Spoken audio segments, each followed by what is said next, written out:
when anybody even made the suggestion that Donald Trump could be elected president of the United States, it was their journalistic standards that were questioned.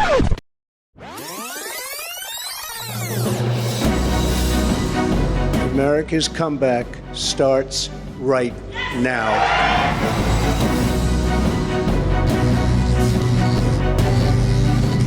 The former president took to the stage last night to celebrate his win over Nikki Haley. If we don't win, I think our country is finished. But MSNBC stuck to their decision not to air Trump's remarks in full, instead adding live fact checks from, wait for it, Russia collusion, Rachel Maddow. The former president has opened his remarks tonight once again by proclaiming falsehoods.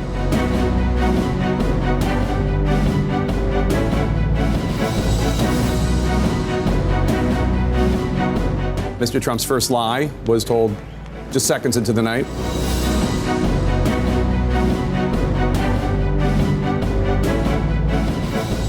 Will you commit to a debate with former President Trump? It depends on his behavior. Look at me sitting with the president. Look at me sitting with Howard Stern. Wow. We already know our candidates. It's, drum roll please, these guys.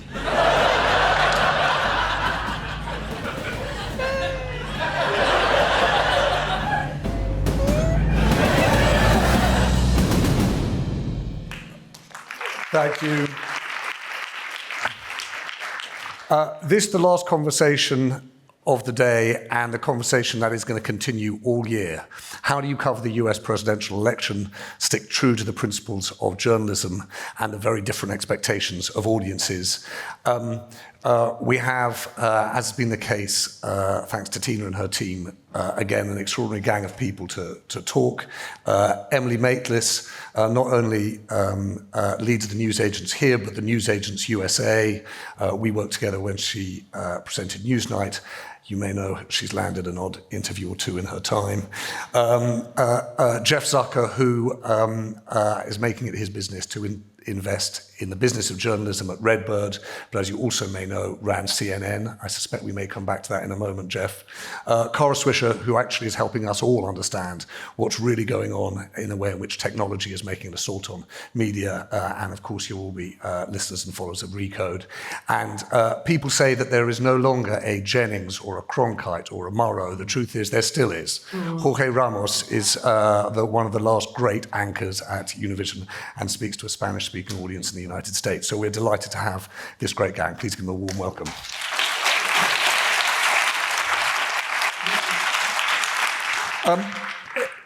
For everyone who knew Harry Evans, you'll know that one of the really disarming things about him was that whenever you met him, he seemed to have the jump on the news that you didn't have. You arrived and you were a little late to the story. If you've been inside this room today, you may have missed that we have news, which is that Joe Biden has answered the question in that reel. He is going to debate Donald Trump. In fact, he's announced he's going to debate Donald Trump on the 27th of June on CNN. Before he's formally nominated, before the conventions, total disregard of the official commission, debates commission, something's happened. Jeff, you run CNN. What's all this mean? Well, look, I think this is a huge day in American politics, and I think that, Trump had thrown down the gauntlet that he would debate Donald Trump, that he would debate Joe Biden anytime, any place. And Joe Biden has taken that bait and has accepted, and clearly this was all worked out before today. It didn't just all happen this morning, but they've agreed to 2 debates, one June 27th on CNN, and one September 10th, I believe, on ABC. That's it. The Commission on Presidential Debates is dead. And the one on June 27th will be on CNN. For all those people who say Trump will never talk to CNN, he hates CNN, all this stuff, there you go. So he's on CNN. He's agreed to it. We don't know who the moderators will be. Look, I think this is a huge turn of events. We're going to have early debates. And what impact it will have being that early is an open question. I think it's an incredible move by both of the candidates. I think it's an incredible move by CNN. CNN is fantastic at this. They have This is what they do better than anybody, debates. They have great journalists, great moderators. I'm incredibly proud of them to pull this off. And I think it'll be a really momentous night for the country. And CNN, of course, had a terrible night on that town hall in New Hampshire. What are the choices they make now in terms of the running of this debate? Well, first of all, Joe Biden set out some ground rules that said he wouldn't do it with an audience. So I think right there it will be incredibly different. And he also said that the mics need to be cut off after a certain period of time. I don't know what that is, probably 90 seconds. So it won't be the same dynamic as with a studio audience or a live town hall or anything like that. And I think that, obviously, I think the moderators are critical to this. Like I said, I think CNN has some terrific choices to pick from. And I think that obviously lessons will have been learned from everything that they've done before, and including that town hall. I think they're going to do a great job. I have complete confidence in CNN for that. But I really think it's a big deal. And Jeff, I can announce it won't be me. Moderating. I work for CNN. She works for CNN. I do. But by the way, I just will say, you introduced them, and you said that we had Walter Cronkite. I mean, these are three amazing journalists. But I can guarantee you, she will not be one of them. No, but that would be good. No, it wouldn't be good. It's so good. It wouldn't be good. But Jeff, actually, can I just press on that? Because there will be massive scrutiny now of the question of the moderators, right? And just help us understand the process here. Let's say that you've got in the running your Anderson Coopers, your Jake Tappers, Chris Wallace, Erin Burnett, Caitlin Collins. You can imagine who they're going to look at. What's the process for choosing the moderators? Well, look, I don't know what. Listen, it's not. I don't know what the process will be at CNN now. At the end of the day, I think it'll be Mark Thompson's call, and I'm sure he'll take input. He'll think about it. At the end of the day, he'll make the call. And you just listed 5 people. I think there's a couple more who could be in the running. At the end of the day, he'll consider it and he'll make the call. Emily, you've done this job. I can tell you exactly what the process is to choose. It's called the short straw, because they are an absolute bitch to moderate. Because if they go well and you get drama and you get clashes and you get excitement, then the contestants hate it, the contenders hate it. And if it all goes really calmly, then the audience hate it. They say it's boring. And so you're slightly stuck in this place where you're trying to keep an impossible crowd happy, and it almost never works. But I think the problem I have with this is that it's a rules-based moment. And you are putting 2 candidates together there, starting from 0, and one of them doesn't actually believe in a rules-based moment.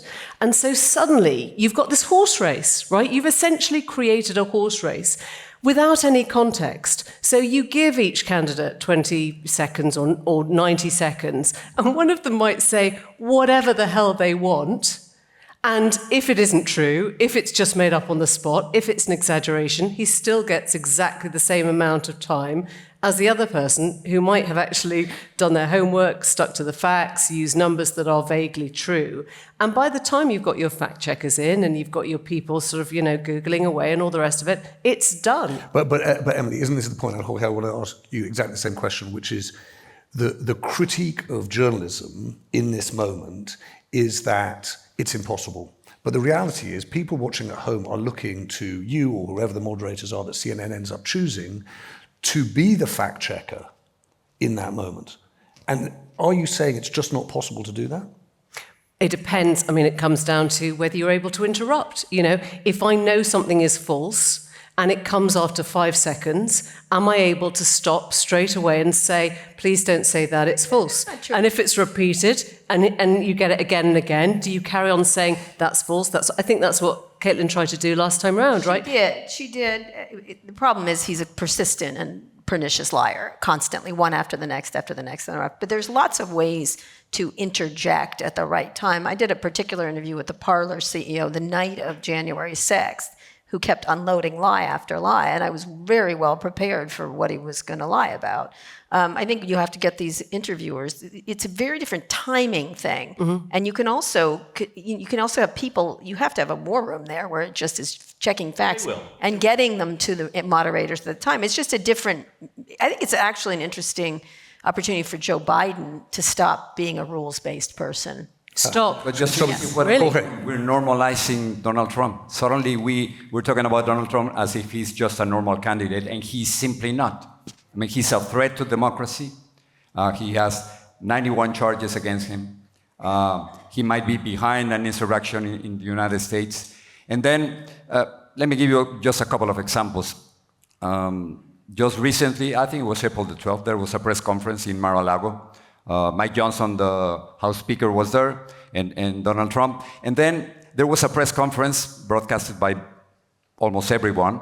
And then there was questions about even Venezuela, abortion, the Congress. Not a single question about this person who does not believe that he lost the election.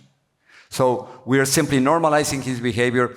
Is there a need, for instance, to broadcast a caravan of Donald Trump from his Trump Tower to the court every single day? That's what we're doing. We're normalizing his behavior, and it is not normal. And it's on us not to accept that. The only thing is, All right, let me sorry, just respect. The only thing is, it is the new normal, whether you like it or not. And so you have to figure out ways as journalists to deal with it. And doing this, one of the things that sort of drives me crazy is when I get a lot of, why are you platforming that person? Why are you doing this? And you get that from a lot of people, right? Guess what? He's running for president, and he could win, and he's ahead. And so you can't ignore it and get on a high horse without engaging with it. And so that's confronting him certainly, constantly, every single absolutely, time. or through Biden's surrogates or whatever. That should be happening a lot more. But to say, he's not normal, that's a reporting challenge to do that. But you have to accept the what is happening here, which is, as Jon Stewart said, it's these two guys again, and this is what we have, and this. But as a journalist, we have to confront him. That's the way to deal with him, to confront him every single time, all the time. Not allow him just to behave as a normal candidate because he's not. Well, hold on. Can I just take some? Let's run a clip. There's a gentleman that this audience might recognize who stood up to him in a press conference. Watch this. Okay, who's next? Yeah, please. Excuse me, sit down. You weren't called. Sit down. Sit down. Sit down. As an immigrant and as a U.S. citizen, I have the right to ask the question. No, you don't. You haven't been called. No, I have the right to ask the question. Go back to Univision. No. You weren't called. No. I'm a reporter, and don't touch me, sir. Please, don't touch me. I just got to wait your turn. So can I ask you, though, Jorge, and Cara actually too, but Jorge first. So there are a whole load of people, no doubt many in this room, who look at that moment and think that that's what we're here to do, right? We're there to stand up and ask the difficult question, the question that person doesn't want asked. But there's also an audience in the United States that thinks that is deeply disrespectful, that thinks that's an example of partisanship. And the thing that you're asking of the press, of the media, when you say confront Donald Trump, is seen by many people to underline that partisanship. How do you remain independent and considered to be, as Christiane was saying earlier, objective? On certain circumstances, you have to take a stand. You cannot remain neutral. When it comes to racism, discrimination, corruption, public lies, the violation of human rights, dictatorships, and the destruction of the environment, you have to take a stand. That's it. If not, I don't think you're doing journalism. And if you don't take a stand, then you're simply allowing him to do whatever. In that press conference, I waited for a pause. I stood up and I asked a question. What people don't know is that after that, I was able to come back and ask him about 10, 15 minutes of questions. So there was no problem. The problem was that when he said that Mexican immigrants were criminals and rapists, I'm a Mexican immigrant. I wrote him a handwritten letter to New York. I put my cell phone number, and then he published my cell phone number on social media. So the first lesson is never, ever give your cell phone number to Donald Trump. But Cara, I appreciate people applaud, but there are also people within journalism who are deeply worried about the fact that if we do seek to resist it rather than report it, we end up being seen as something different from journalists. We end up being seen as activists. How do you manage that dual pressure? I did a really interesting interview with a book I recommend. Nicholas Kristof wrote a book called Chasing Hope, fantastic book, and he talks about this issue. Because is he an activist? Because he does do things actually much more so than a journalist does.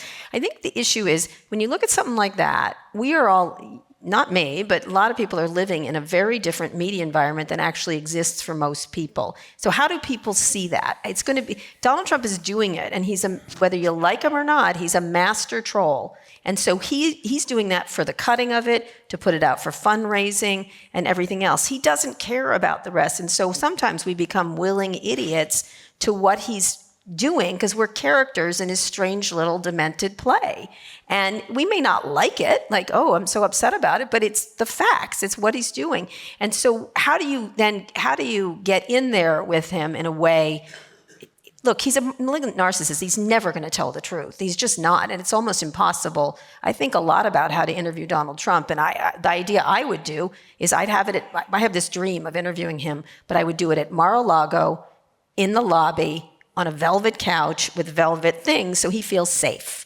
And then I will get him, in terms of a really good interview. What are the velvet things? Weird. Not, because you have to put him in a place where... No, that would be if everybody would watch the hell out of it. But you have to understand of how it's being consumed by the consumer on the end. And it is not that. That is not where they're seeing it in clips, they're seeing it mixed up, they're seeing it in different ways. So people are taking the news and then making the news, and that's what's difficult. Well, but, on this debate that's going to be on CNN in June, that'll be the most watched event. Absolutely. Most watched day, night in the history of CNN. Mm-hmm. And so, people will watch it. It's a low bar, but go ahead.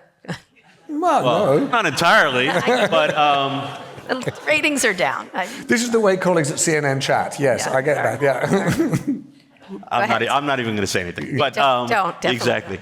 I don't even remember what I was going to say. But most watched. Yeah. Listen, and so everybody will watch that event, and then it'll be cut up and all that stuff. Look, I think the issue is it will be incumbent upon the moderators that night to both ask the questions and to follow up and to interject at the right times. This is, it's a skill. Not everybody can do that. And so most people who interview these candidates actually aren't as qualified to interview these candidates. I think everybody on this stage, the three of you, absolutely could do it. But, not everybody should just because they're an anchor. Jeff, can I ask you, can we just stand back a bit and just, look back to 2016? So you were running CNN 2016. Have we learned any of the lessons, or are we just doing the same thing in 2024? Well, look, we made a lot of mistakes in 2015 and 16. I've acknowledged those. I don't think those are the reasons that Donald Trump was elected president of the United States. I've said this a lot. I think part of this whole thing that we have to acknowledge is, almost a large chunk of America is comfortable with Donald Trump. And so, pretending that that's not the case, I think, is part of the reason that you wake up the morning after an election and are surprised that he's president. So I think we all have to acknowledge there is, whatever you think of it, a large chunk that is very or comfortable with Donald Trump. Have we learned lessons from 2015 and 16? Look, I hope so. I think that we have a better sense of who he is and what he's trying to do. I agree with Jorge. I don't think it's necessary to cover the motorcade from Trump Tower to the courthouse and things like that. I don't think you have to take every one of his press conferences live. Those are mistakes that I made. I own that. That is not why he was elected president of the United States. But I don't think that you should be repeating things like that this cycle. But Jeff, can I ask you, I suppose the fundamental question, the question that's sort of epitomized by this sort of point that Jorge makes about the motorcade, and the motorcade is not necessarily... And I love Jorge. He's as fine a journalist there is in America. I don't think the motorcade is the... But what I think that issue speaks to is an issue that really does divide newsrooms, which is the job telling the truth, or is the job reporting the news? And they're not always the same thing. Well, I think, in my opinion, the job is reporting the news and telling the truth. And, I know you think I'm trying to have it both ways. No, but you can't. Well, I don't know. I mean, I'd push back on you a little bit, which is that I think that he is the former president. He is the candidate for president again. He could very well win. I think what he says and what he does is news. But I also don't think that, there's necessarily two sides to every story. And so I think it's also incumbent upon journalists and newsrooms to know what you objectively know to be true. So I think you can report what happens and also report what you know to objectively be the fact. How are you covering a year? Like, how do you look at it? Well, I'll give you an example of a British reporter speaking to a US politician. Can we just play a... Can you tell me why so many people that support Donald Trump love conspiracy theories, including yourself? He seems to attract lots of conspiracy theorists. Well, let me tell you, you're a conspiracy theorist, and the left and the media spreads more conspiracy theories. We like the truth. We like supporting our Constitution, our freedoms, and America first. So, what about Jewish space lasers? Tell us about Jewish space lasers. No, why don't you go talk about Jewish space lasers? And really, why don't you fuck off? How about that? Thanks. Thank you very much.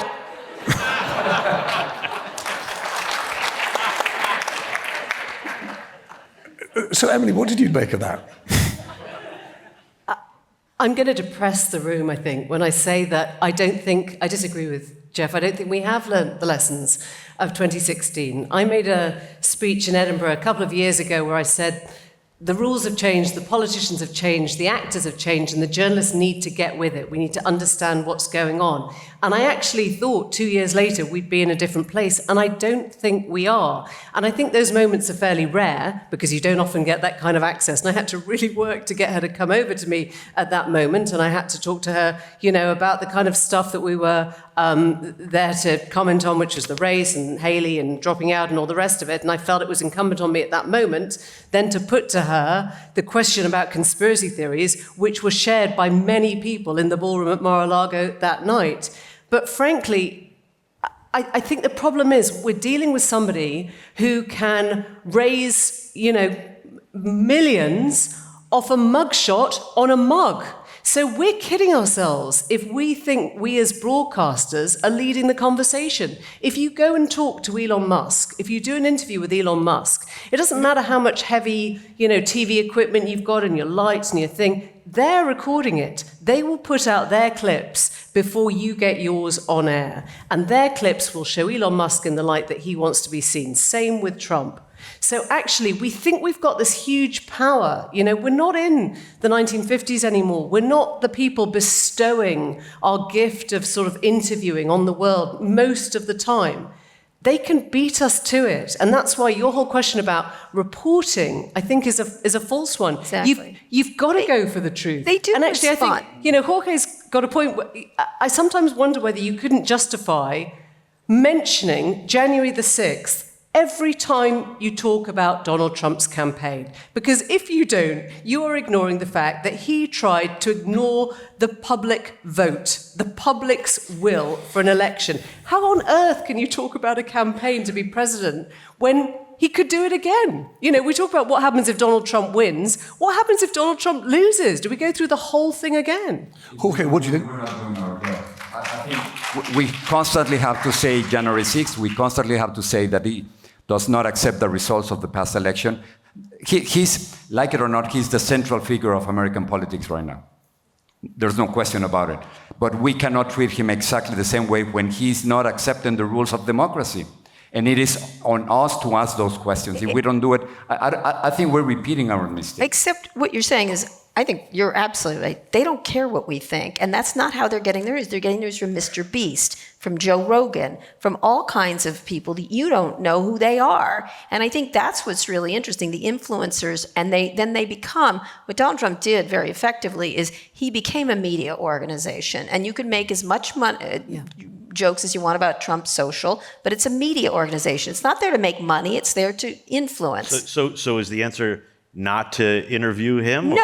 No, because he has an addiction to mainstream media. A weird, he loves the New York Times as much as he hates it. But I tell you what it is, Jeff. It's not to try and fit into the narrative that you have to somehow lean into their perceptions of what bias is, or, the MSN, you're not going to give me a fair trial, you're not going to give me a fair interview. As soon as we feel like we're on the defensive, and I've done it myself, I've kind of gone, oh no, we're going to do this, and we're not fake news. I mean, how many times were we told that we were fake news? What was fake news? It was a diversion. Of course. It got you to think about your own questions. And actually, the thing you have to do is put your blinkers on and say, this is my question, answer or don't. Donald Trump called CNN fake news more than any other news organization in the world, and yet he showed up to CNN to do the town hall. He showed up to CNN to do this debate in June. So I think you have to ignore that. Now, I don't disagree with Jorge, or you, that, every time you talk about him or interview him, that you bring up each of these things.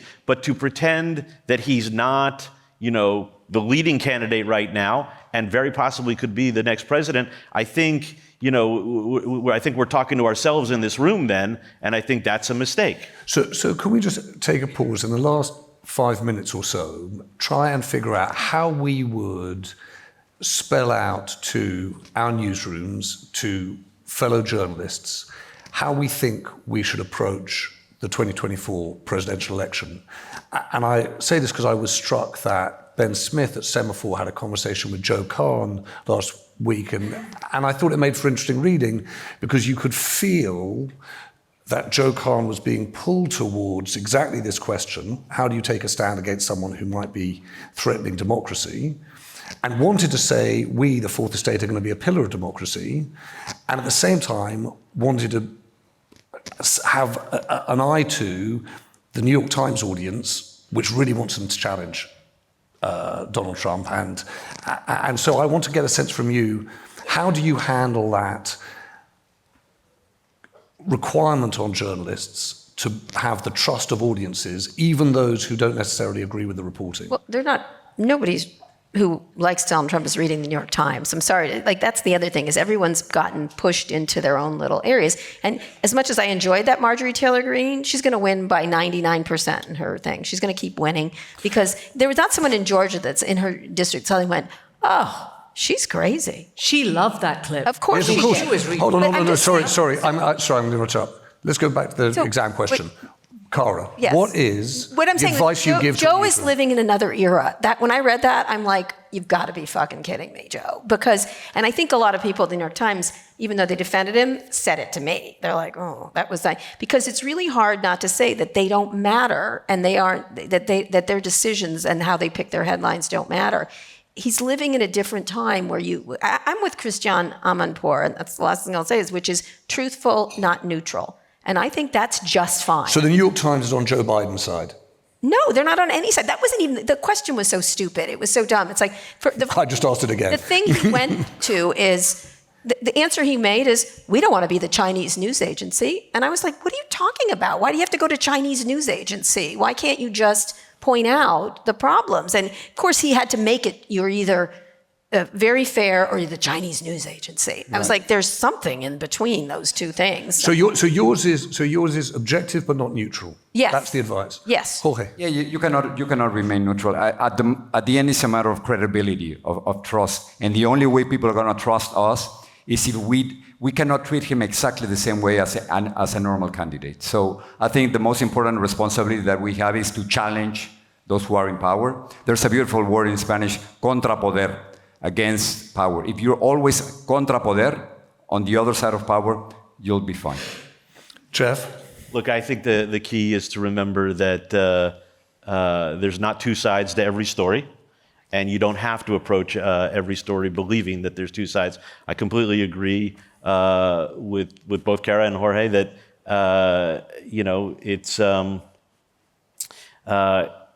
it's okay not to remain neutral as long as you know the objective truth, or you call out every time that every court and every state said that the 2020 election was fair, and that he is not telling the truth about that. I think every time you do that, you're right. So I think you have to just keep that in mind.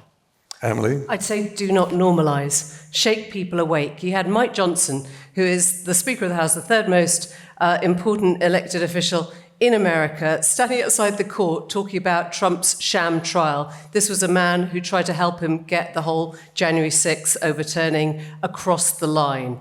I think we, as journalists, have to remind people what odd things they are watching and hearing 99% of the time. It's not that you don't show it, it's not that you don't say it, but you just remind people this is not normal. Because if we start believing it's normal, we've lost. Mm-hmm. It's certainly not normal. Ladies and gentlemen, thank you to all. A big thank you to Jorge, Cara, Jeff, and Emily. And we're going to hand over now for a proper change of gear, because if you think that one of Harry's great qualities was always being up to the minute on the news, the other thing, and if you do go and look at some of the reporting that he edited and commissioned, the other thing that was extraordinary about him was he had an incredible sense of time and a commitment to journalism over time. The investigations, the campaigns that worked because he stuck to them, not for years, but in some cases for longer than a decade. We're going to end today's Truth Tellers with a look at a historic perspective. We're really delighted, and I know Tina's delighted, that William Dalrymple, the great historian, and also incidentally one of the great podcasters of our times, is going to come and, much as Simon Sharma did last year, try and give us a sense of where we stand at this moment in history and the value of truth-telling now. Thank you to the panel. Over to William.